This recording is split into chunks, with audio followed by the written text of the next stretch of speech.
amis, je suis ravie de vous retrouver pour cette nouvelle vidéo et je vais vous parler de nos séries favorites du moment. Dans cette vidéo, je vais vous parler rapidement de 6 séries. 2 séries pour moi, 2 séries communes avec l'Homme de l'Ombre et 2 séries que l'Homme de l'Ombre suit en ce moment. La première série dont je voudrais vous parler est Jane the Virgin. Rien que les titres est hilarant. Et elle raconte l'histoire de Jane qui est une fille très chaste et très prude et qui a promis à sa grand-mère de rester vierge jusqu'au mariage. À cause d'une erreur médicale, Jane se retrouve enceinte car elle a été inséminée artificiellement par erreur. Et vous savez quoi? Le donneur n'est autre que son patron, le patron de l'hôtel dans lequel elle travaille. Et vous savez quoi? Le médecin qui l'a inséminée artificiellement par erreur est la sœur du patron.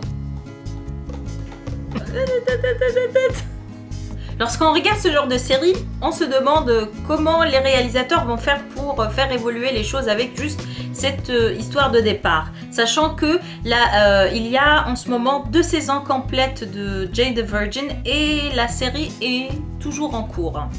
Donc ce qui est intéressant, c'est que il va y avoir une multitude de micro-intrigues dans Jane the Virgin qui sont plus hilarantes les unes que les autres. Donc par exemple, Jane se rend compte et découvre que son père n'est autre que le héros d'une telenovela très célèbre. En parlant de telenovela, il faut savoir que Jane the Virgin est une sorte de parodie de telenovela et tout est dans l'exagération et c'est vraiment très drôle. Donc vous l'avez compris, le point fort de cette série, c'est son humour et une intrigue qui sait se réinventer épisode par épisode. Et aussi, ce qu'on pourrait rajouter, c'est que les personnages sont vraiment très attachants et très drôles. Et les acteurs font vraiment de l'excellent travail. Je ne vais pas vous en dire plus, je vous invite à aller découvrir ma chronique détaillée de la série en barre d'infos. Maintenant, je voudrais vous parler de Revenge, une série très connue. Je l'ai commencé il y a un moment, donc j'avais regardé environ 2 saisons et demie. Et vu qu'on s'est abonné récemment à Netflix, j'avais très envie de reprendre cette série qui est vraiment très passionnante. Donc la série, pour ceux qui connaissent ou qui ne connaissent pas, relate l'histoire d'une jeune femme qui revient dans sa ville natale voilà, pour se venger des personnes et de la famille en particulier de riches qui a précipité la chute de son père. Donc à partir de cette vengeance, elle va élaborer tout un plan pour essayer de faire couler toutes les personnes qui ont bousillé sa vie. Donc ce qui est intéressant dans cette série, c'est que donc là encore l'idée de base de vengeance est intéressante, mais on se demande toujours comment les réalisateurs vont pouvoir emmener ça en 2, 3, 4 saisons. Je dois vous dire, si vous n'avez pas regardé encore cette série, allez-y, foncez parce que il y a du suspense, il y a des rebondissements mais extraordinaires. La série se réinvente à chaque épisode aussi et les acteurs sont vraiment excellents. L'Homme de l'Ombre et moi, on adore suivre depuis 6 ans la série Game of Thrones qu'on ne présente plus. Et si vous ne connaissez pas, sortez de votre grotte. Pourquoi on adore cette série? Tout simplement parce que l'intrigue est fantastique, elle est riche. Chaque épisode, on passe par tous les états, la joie, la tristesse, l'indignation, les hurlements même. C'est une série qu'on ne regarde pas, mais qu'on vit. Il faut savoir que Game of Thrones est tiré d'une saga. Et cette saga est la série littéraire préférée de l'Homme de l'Ombre. Une autre série que je regarde avec l'Homme de l'Ombre, The 100. L'histoire se passe dans un monde post-apocalyptique où les derniers survivants de la Terre dévastée vivent sur un vaisseau spatial. Et l'histoire commence lorsque les dirigeants de ce vaisseau spatial décident d'envoyer 100 jeunes sur la Terre pour voir si elle est toujours radioactive. Donc petite précision, ces 100 jeunes qui ont été envoyés sur Terre sont considérés comme des criminels.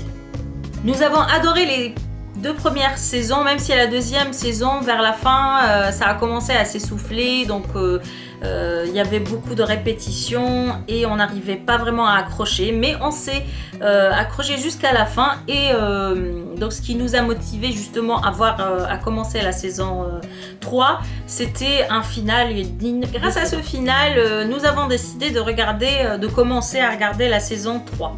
Donc là aussi, Ça commence à s'essouffler dès le départ. On n'a pas vraiment été très enthousiaste par rapport à ces 2 premiers épisodes, mais on a envie de continuer quand même à regarder cette série parce que elle nous réserve toujours de très belles surprises. Les acteurs sont excellents et l'histoire se réinventer même si il y a beaucoup de répétitions au fil de la saison.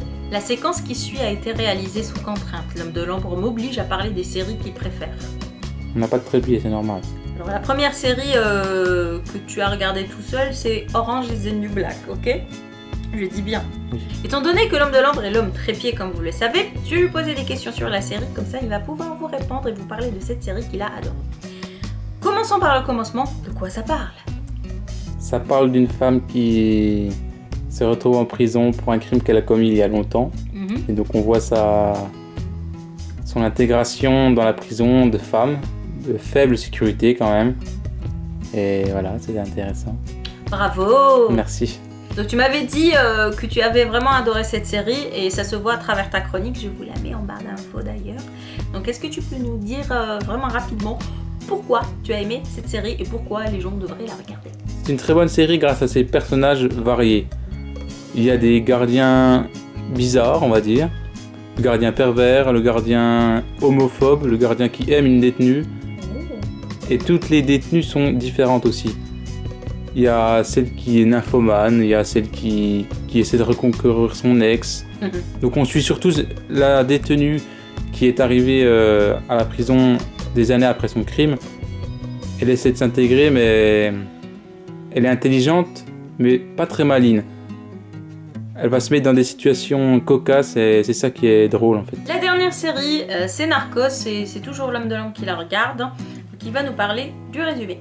Ça relate la vie de Pablo Escobar, le célèbre trafiquant de drogue. Donc on voit les États-Unis et la Colombie, comment ils font pour l'arrêter.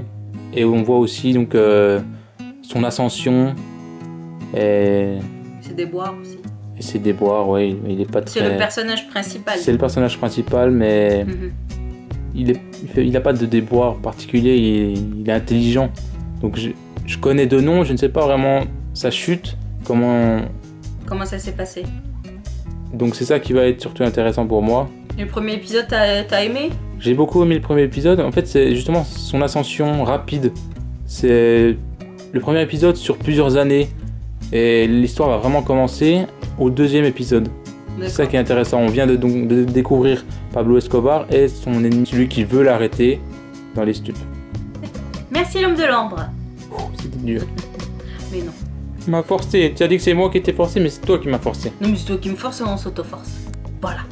De force, de Karen Gibble. C'était l'instant. Voilà, c'est fini. Merci d'avoir regardé cette vidéo. Si vous connaissez ces séries, si vous avez l'intention de les regarder ou si vous avez déjà regardé ces séries, n'hésitez pas à nous en parler en commentaire. Et bien sûr, abonnez-vous, aimez cette vidéo. Et moi, je vous dis à la prochaine fois. Bye bye.